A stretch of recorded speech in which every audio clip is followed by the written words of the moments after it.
We are live. Welcome to Easy to Read Deep Thoughts with my special guest, Marty. I don't think I've ever heard your last name pronounced, or if I have, I don't remember it. It's Probst. Just say it one syllable is the best way. Probst. There's Marty a Probst. it does a reality show called Jeff Probst called Survivor. I think I've never seen the show, but it's helped people understand how to say my name. So Awesome. We have so I'm Jonathan Geyer. We have Geyer Rental, the street sign place, all over Minnesota. So I usually introduce when I was in the VA talking with veterans, I introduced myself as Jonathan Geyer, kind of like Geyer Rental. Here, both less money. Yeah. yeah, familiar with it. Awesome. Okay. Well, I'm going to start off with introductions and then we're going to describe the structure of the show. And then after that, we are just going to dive right into it. My name is Jonathan Geyer. My first noteworthy note is I helped implement the health information exchange for the state of Minnesota. And I did this while stationed in St. Cloud, VA. In that opportunity, I was able to sit down and drink a cup of coffee with veterans from all over the state. 30 some odd thousand veterans were scheduled to come to my office and talk with me. That's a big deal. I bring it up because it changed how I think. Yep. Which is an output. That output is visible in these conversations. Next noteworthy note, I coach a boxing class here in St. Cloud, Minnesota, and our class is coming up on 600,000 views. When our class maxed out, we had a waiting list of like 30 some odd boxers. I chose to start putting it on YouTube, kind of like a church service. If my wife and I can't go, we watch it on TV. Well, I started doing the same thing for our boxing classes. That turned out to be a big deal. That's how we are at 600,000 views. Floyd Mayweather watches our channel, which is awesome. Yep. Okay, Marty, could you introduce yourself? Again, Marty Probst. I've been a long-time manufacturer's rep in the technology world. I started back in 1981 representing a little fruit company. You may have heard of them, called Apple. They're kind of a startup, a little short of cash. I'm not sure they're going to make it. Kidding, obviously. And then I broke off on my own, and I was the rep for third-party products that hooked onto the Macintosh or the Apple II platform over the years. And so I've been working with technology, and eventually we represented Microsoft OEM to the white box builders. Originally, it started in 4 states, and then it became consulting to manufacturers across the country. So as an independent rep, I was a hired contract sales force instead of hiring direct employees. You hire an independent manufacturers rep. A lot of retailers get called on by independent manufacturers reps. So that's really my background. So now I work with young startup technology guys and that are working on really cool ideas. And if you're familiar with the Apple story, I've become the Mike Markkula of a couple of these little companies. Mike Markkula was the guy that was the adult supervision to Steve Jobs and Steve Wozniak when they were 20 and 25. He was 32 and had retired because he had made the mature one. Yeah. Right. So he was the adult supervision at 32 years old. Said he was only going to stay for a couple of years and stayed for like 20, 25 years. So, but anyways, that's what I'm involved with. And I've got one of my old contractors that I've worked with over the years really taught me and introduced me to the whole what's going on with high-speed broadband. The definition of that is much different than broadband. The government has been using broadband as a generic title, if you will, using 25 megabytes per second download and 3 megabytes upload as a standard for broadband. Well, you can't do much with that very slow speed. But back in January of 24, they finally changed the definition to, in December of 24, they finally changed the definition to 100 megabytes upload or download and 20 megabytes upload.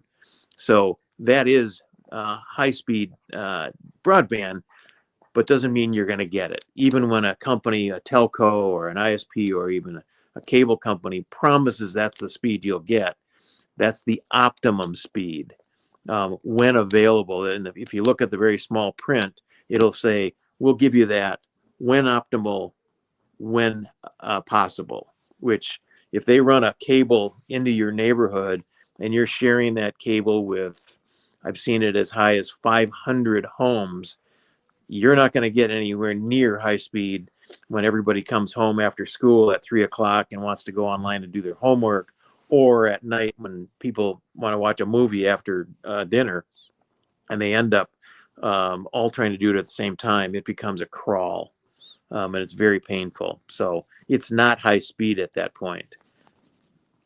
So let's keep going with that. How did that happen that they were able to scope out the definition just on this higher level limit? Like this is the best you could get, and we're going to advertise it as in you're getting this. That, like you said, the small print or the fine print that yeah. Well, because the federal government has been lazy. They have not upgraded their definitions, and the telco, cable companies, and ISPs are happily played along. So what happened is they originally cable. Let's go back a few years. 45 years ago, when the cable companies came in and promised the cities that they were going to offer video so everybody could watch movies in their home. Everybody thought, oh, that's wonderful. Well, those cable companies asked for 5-year exclusives, and then they started wiring up the telephone poles and so forth. Well, they just kept doing that. Well, when they've got an exclusive for 5 years, what happens? The service goes down, the price continues to go up. And it's really been going on for 45 plus years in a lot of these communities, and they don't know any better. And they say, well, if we don't have this, a few people depend on their cable for whatever TV, or even they've now figured out how to run data through that, which has been relatively recently. But they don't realize that they can't possibly get high speed from cable, or even the telcos, which are the old baby bells, they've been using copper. Well, that's their old system, right? Well, they figured out how to get a much higher speed than a modem with copper, and it's called DSL. DSL is very limited. I had a house in the first ring suburb of Minneapolis for 15 years, and the only thing available to me was a cable system for access to the internet, or DSL cable from CenturyLink. Well, I could literally, because of my neighborhood, and there was a lot of houses all on basically a single pipe, if you will, I was able to get faster speed, more dependable from a hotspot on my cell phone. So I stopped using the cable and the telcos completely. And that's just an example of, I would never get high speed in that neighborhood. I believe I speak to it a little later down in this article, and I have the impression, or I'm interpreting the perception of what you're saying now. It's like high speed internet and water. The utility of both to like survive. Yeah, maybe I'm being dramatic with my statements there, but it's coming up on that point. There's a point where high speed broadband has the severity of water. Which I'm saying it very dramatically, but yeah, like not. I believe I do speak to this somewhere down in the article. When my daughter was home from school during the pandemic or whatnot, our internet issues caused big issues, right? Like it was stopping her from doing her schoolwork. And then what does that do? All the trickle down effects from there, being behind on homework because our internet wasn't working. It was sporadic, probably for the reasons that you're describing. Over a long enough period of time, you could make a solid case that, similar to water or any other life essential, that broadband is getting that point, because not having it would have left her at a major disadvantage in comparison to everybody else, or like not having a car. It's a major deal. Yeah. A number of the telco and in telcos, I literally put the old Baby Bell companies that were the breakup back in the mid '80s by Judge Green when he broke up Ma Bell and created the.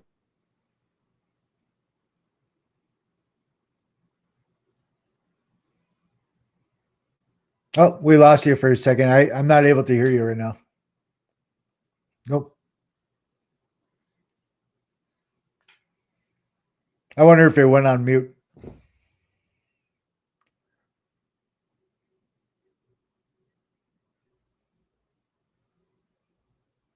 Welcome to live shows. This is just how it works. Yep, I'm not able to hear you yet.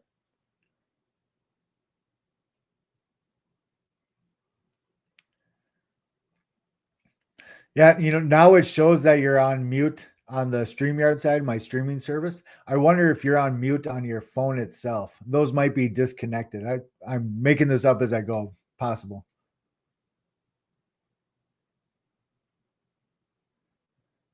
Nope, I still don't hear anything.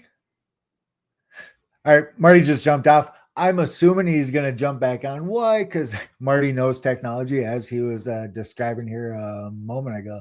Holy cow. He mentioned the early days of Apple. I forgot that he had that association, or that was in his background. Super cool. Oh, one moment. I got to add him back in. Alrighty, we're back. Okay. Straight. I keep going. I was just like narrating some thoughts. Okay, sorry about that. Okay. Oh, no worries. Not sure where I was. Oh my gosh. Yeah, now that, yeah. Early days at telco, I was describing what it was like for my daughter in our bad internet when we had to do her schoolwork from home. Oh, okay. So yeah, when Judge Green broke everybody up, the telcos had to continue to offer copper dial tone as part of their requirement. But a number of those Baby Bells, if you will, have all announced, the executives have announced, they're not interested in low density populations. They're more interested in high density or industrial parks. So low density means suburban and rural America. That's a good portion of the United States and a high amount of the population. So they're not really interested in that area because it costs more to hook them up. They only want to work on or deal with customers that are higher paying or apartment buildings and that sort of thing. So that's what's been going on for a number of years. So there's the federal government has put out at least 3, and I know there's more than that, but there's 3 funds for grants for cities, counties, and so forth. The first one was CAF 1, and that was a CAF Roman numeral 1. That was $50 billion. Then there was CAF 2, another $50 billion. The latest one, which came out 3 or 4 years ago, is called RDOF. And I know it's rural development something fiber, but again, that was $50 billion focused on rural America. But what we saw was a whole lot of companies, telcos, cable companies, and ISPs that put proposals out, and some of them went bankrupt right away. Some of them didn't do the work. A number of cities where they would go to and say, we'll put in fiber to your city. Let's say X Main Street or what's a basic town, and say, we will offer you broadband. And we want a 5-year exclusive and we'll run it.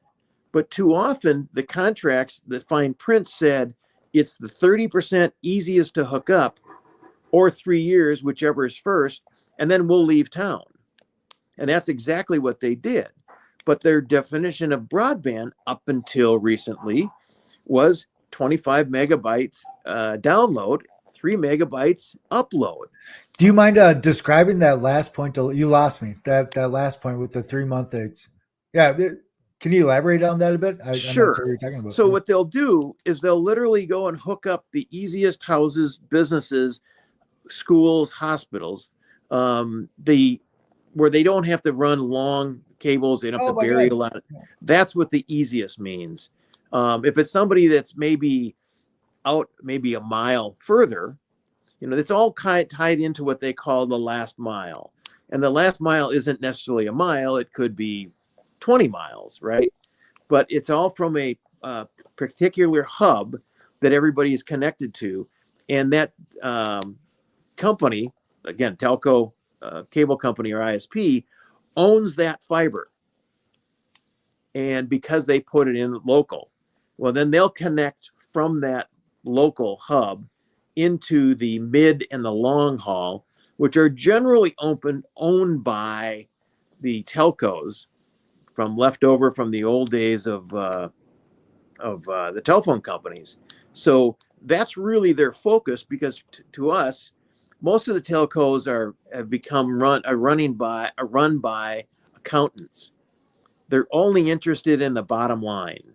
They're not interested in expanding unless they can do something that's very profitable, like an apartment building or an industrial park. There's a suburb of Minneapolis that has the local cable company and the local telco running their own fiber in that industrial park, knowing that it's a pretty good return on investment, but they don't care about the rest of it. And this has become the whole high-speed access to high-speed broadband access to the internet has become like what I call the third wave. The first wave was the electrification of America in the 20s and 30s, Awesome. where everybody wanted to have electricity to their house, wherever you were, whether it's a rural or whatever. Then in the late 40s, it became the telephone wave to give everybody a dial tone to be able to talk on the telephone back in the 40s. And that was, again, prompted up by the federal government and so forth. This is now the third wave, because what it means is, to a town, if you don't have access, the people in your town don't have access to high-speed broadband, you're going to become a ghost town. You can't keep residents. You can't bring in the businesses. Existing businesses will have to leave because they need access in this modern day. And at the same time, they if they don't have it, you can't attract new business or new residents. So the real estate values, the value of the real estate in your town drops dramatically. And the COVID situation, pandemic, exasperated that problem. Yes, sir. And really shined a light on it. So every single congressman is screaming about the problem with broadband. And the problem is somewhat caused by the federal government because of their definition, and the technology companies have been able to shortcut and offer, broadband, but it's really too slow. And they don't have requirements where you have to have a wire going from the hub all the way to a home. Instead, they'll have one wire out to a neighborhood that's now shared by, like I said, many, many residences. Super interesting. So to recap, you mentioned the definition. So yesterday, my business partner, we're into government contracting. We just hosted a webinar speaking to government contractors, and I believe you just touched on some of the issues that come from government contracting, or at least the structure, how it's structured, and not proposing anything better, just kind of a current state. So the definition's an issue. Plus, you have the tribal knowledge that the I'm not sure how you said it. Well, the businesses themselves would have, they would know it, but the government doesn't. So then they can craft the narrative to their advantage, maybe. Right. And there's no question that the government doesn't have enough technology people out holding these companies' feet to the fire and holding them accountable. So they're taking advantage of it. And and at the same time, like I said, they're not vetting these. Let me give you an example of what the telcos, cable companies, and ISPs. And ISP is just the internet service provider. That's the company that connects you to that wire, or you pay to the ISP for your internet access. And they all three of them compete with each other. So let's say a town is 20,000 people. Any one of those three type companies will go into a town and say, we'll offer that service. Again, remember I said with a 5-year exclusive contract. And a lot of times those things all become automatically renewed. Just like the cable companies have been doing for 45 plus years, taking advantage.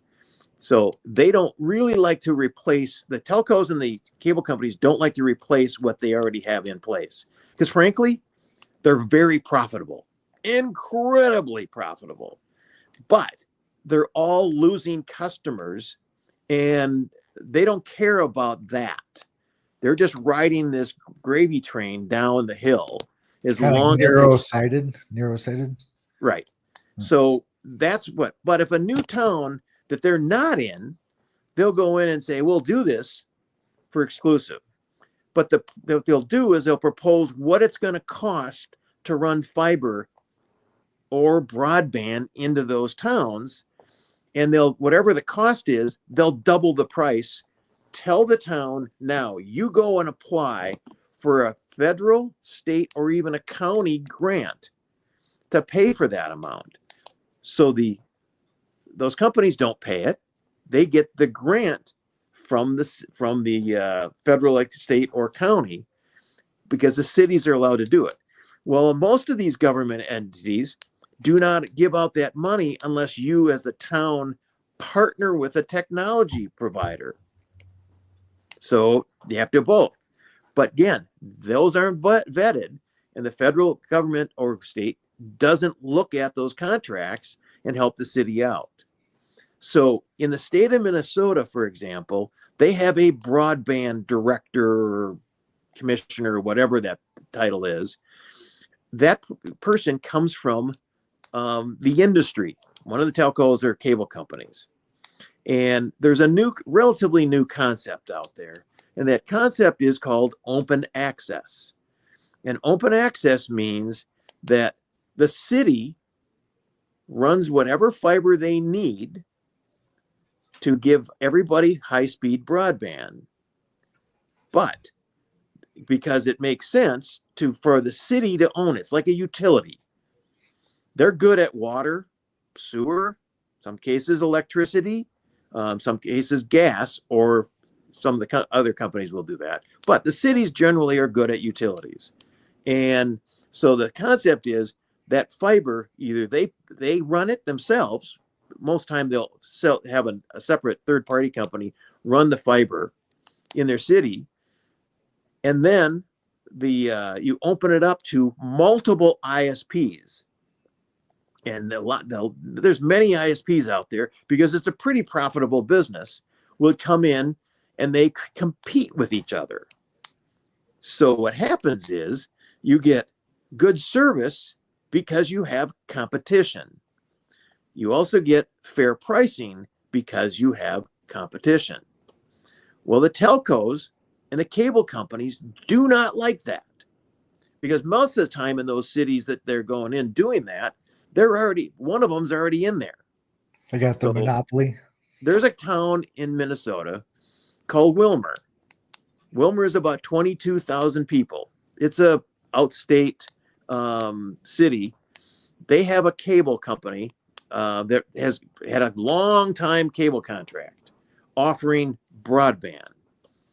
But the city has realized it because the citizens and businesses are screaming at the public officials. We need high-speed broadband. Get it to us, whatever. And they're hammering them about the head so hard that these elected city officials are going, we need to do something. And so they actually were working with somebody who was offering this high-speed access, but they got to the point where they needed money to be able to add the extra fiber, and they couldn't move it fast enough. So the city of Wilmer is literally got a $9 million bonding initiative out there that I think is dropping in the next couple of weeks to raise that money. And the city didn't want to do it, but they were forced to because they didn't want to bond. Cities are really reluctant to bond themselves to anything.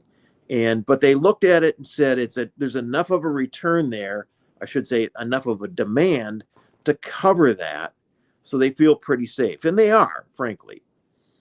It's going to take more than 9 million to do it. But let me jump back just for a second. The reason they're not applying for any federal or state grant money is because by definition, they have broadband. You'll see there's broadband maps out there that show 90% of the country has got broadband access. Well, again, it's not true broadband, or it is, but under that old definition, so it's not really useful. So that's why these cities go, we don't qualify, so then we have to take it upon ourselves to find somebody to help us. And open access is the only way to do it, because this cable company that's in that town has no incentive to do anything extra. It's a very profitable little city for them. They're not happy about this bonding issue because they're going to get cut out faster than if it wasn't there. So that's the challenge out there for these cities. They're trying to save themselves, and rightfully so. That's so I'm in St. Cloud, or I'm in Sartell. Wilmer's like 40 minutes away or whatnot. That, I believe the scenario you're just describing was in our newspaper. Like yeah, going by memory, I want to say that was a big deal. Would you say that, given Minnesota has so many rural communities, in the situation you're describing probably applies a lot of places. Would you say that Wilmer's gonna like start a trend? Is it yeah. Are other cities going to go the bounding route and remove this dependency on the one provider, which is holding them back? Is it like the start? Yes, they'll either do that out of desperation, or they'll find a private company to do it. And I'm actually working with a number of people to do that privately, so the city doesn't have to do that. Because based upon the statistics, I think there's 4,500 towns around the U.S. that are more than 5,000, but under 100,000 that don't qualify for grant money anymore. And so they're in this no man's land in between. Because of the definitions, right? Like it's defined as broadband and it's just not useful or usable. Right. Yeah. Right. It has to be high-speed broadband, and it has to be fiber run to every single home and business. And it has to, in like most areas, it should be buried 4 feet down in conduit. I've seen telcos run fiber to a house. They run the fiber under the grass line. So what problems would that cause in Minnesota? Right. Yeah, exactly. Don't go plant any flowers or bushes. You might cut the fiber because it's sure not staked off. And yeah, I don't remember how you said it, but I know I was picturing like narrow sided or whatnot. That's being measured from like a capitalistic, how much profit can we squeeze out of this one particular situation, which would result in, the profit over the quality. Right. Is what you're describing, like just get it done. So yeah. Super interesting. Yeah, I guess I'm a visual thinker and I'm still picturing it like narrow sighted, because what are they measuring their goal from? It's not quality service over a long duration. Right. Whatever. Yeah. It's got to be coming from something else. Holy cow. Super cool conversation. We are coming up on time. I've gone over my at least the last 5-6 episodes. We can keep talking. It doesn't matter. And there again, this newsletter that I write, it's just it's a setup for good conversation. We don't need to read any of it, and I don't think we did. Yeah, awesome. I can send you information to help your newsletter, and you can, take what you want out of it. I Cool. don't know when. I can put it in the comments here. So Sure. others, When do you put out your newsletter? it's already out. It went out on Wednesday. We are still live right now. Right. So I understand. But your next newsletter goes out when? Wednesdays. Okay. I'll get you some information before then that you can incorporate that'll, spell this out, and they can see more hard copy. Oh, awesome. Super cool conversation. Holy cow. Well, let's end it. My ask to you, my closing thought here. Actually, could you provide a closing thought? What would you like the audience to take away from our conversation? The summation of the point that we're getting across here in this article. If you live in an area that does not have high-speed broadband, go to your city officials and complain, because Awesome. they need to hear it.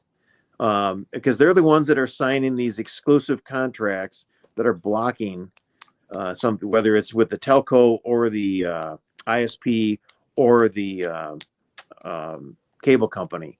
And if you've only got one or the other in your town, so I'll give you a little example. In my little neighborhood, my wife and I, we had took in a woman that was going to marry our son, and before they got married, and she was into graphics design and so forth. And so she, during the pandemic, she had a high-speed Apple computer station, and she was downloading large files on a regular basis, and we were trying to use it as well.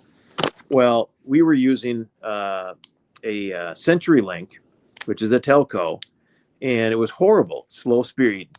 So we decided to look at the cable company, which was Mediacom.